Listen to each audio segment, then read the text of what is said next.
आज 26 जनवरी 2026 सिर्फ एक डेट नहीं, एक संकल्प है। आज हम मना रहे हैं 77th रिपब्लिक डे। लेकिन सवाल यह है 26 जनवरी ही क्यों चूज किया गया?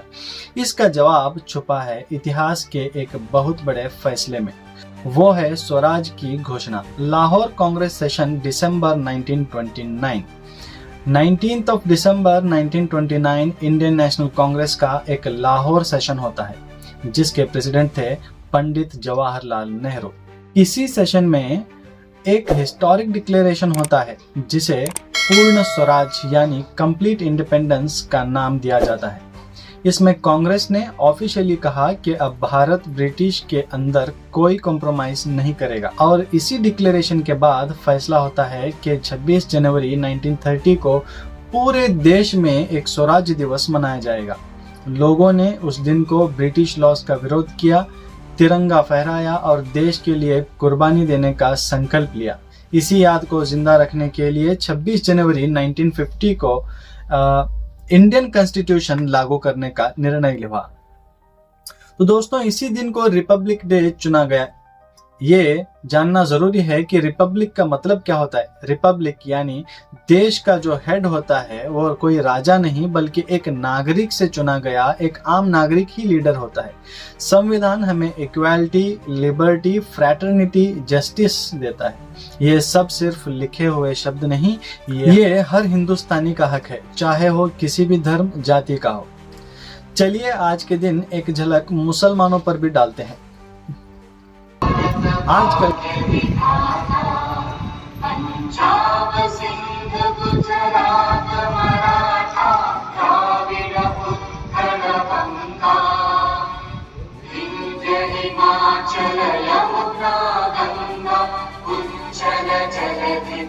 आज हमारे पूरे मुल्क में यौम जमहूरिया का एक बहुत ही अजीम दिन मनाया जा रहा है। आज ही के दिन हमारे हिंदुस्तान ने अपना एक कानून बनाया और उस कानून को 26 जनवरी 1950 को नाफिज किया गया। इसके एवज में हेलो सर, आज क्या है, किस लिए इतनी खुशियां मनाई जा रही है? रिपब्लिक डे है। आज इसके दिन डॉक्टर बाबा साहेब अम्बेडकर संविधान दिया था। अच्छा, आज ही के दिन बाबा साहेब अम्बेडकर ने मुल्क के दस्तूर को जारी किया था, यानी कि संविधान।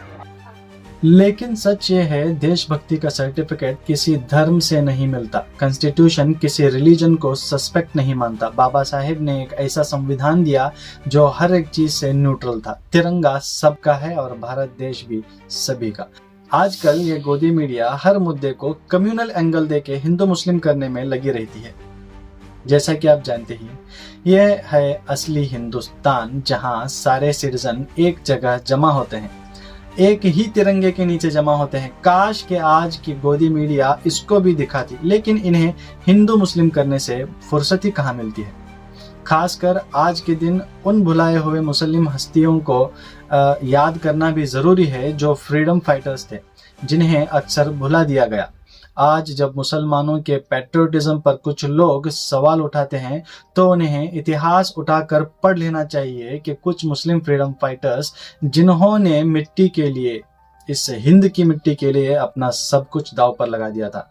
जैसे कि मौलाना अब्दुल कलाम आजाद, जो कि कांग्रेस प्रेसिडेंट भी रहे, भारत के पहले एजुकेशन मिनिस्टर भी रहे। अशफाकुल्ला खान काकोरी केस के शहीद सिर्फ 27 साल की उम्र में जो फांसी पर चढ़ा दिए गए, देश के लिए हंसते हंसते अपनी जान कुर्बान कर दी।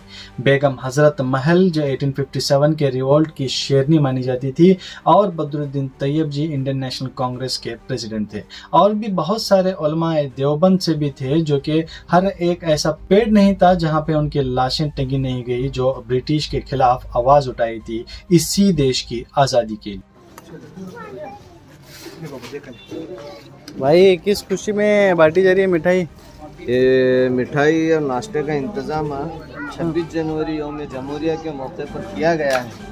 यहाँ पर हर साल 26 जनवरी और 15 अगस्त मनाया जाता है और इसी तरह नाश्ते का इंतज़ाम खुशी के मौके पर तमाम हज़रात उलमा इकराम जमा होते हैं, नाश्ते का इंतज़ाम किया जाता है अल्हम्दुलिल्लाह। आज का सच सवाल सिर्फ एक कम्युनिटी पर क्यों आज के भारत में मुसलमानों को कभी कभी सेकंड कैटेगरी के सिटीजन जैसा फील दे देते हैं। उनके देशभक्ति पर सवाल उठाए जाते हैं। हिंदू मुस्लिम नैरेटिव को जानबूझकर बढ़ा दिया जाता है। रिपब्लिक डे का असली मैसेज, रिपब्लिक डे सिर्फ परेड नहीं है, ये एक रिमाइंडर है। नफरत से देश नहीं बनता, कॉन्स्टिट्यूशन अपने संविधान से बनता है, यूनिटी से बनता है। अगर हम एक दूसरे को सस्पेक्ट करते रहेंगे तो ब्रिटिश चले गए, लेकिन डिवाइड एंड रूल की पॉलिसी यहीं पे रह जाएगी। अगर आप चाहते हो सच की आवाज, हिस्ट्री बिना तोड़ मरोड़ के और एक यूनाइटेड भारत, तो वॉइस ऑफ इंडिया को सब्सक्राइब करो, वीडियो को लाइक शेयर एंड कमेंट भी करिए। जय हिंद।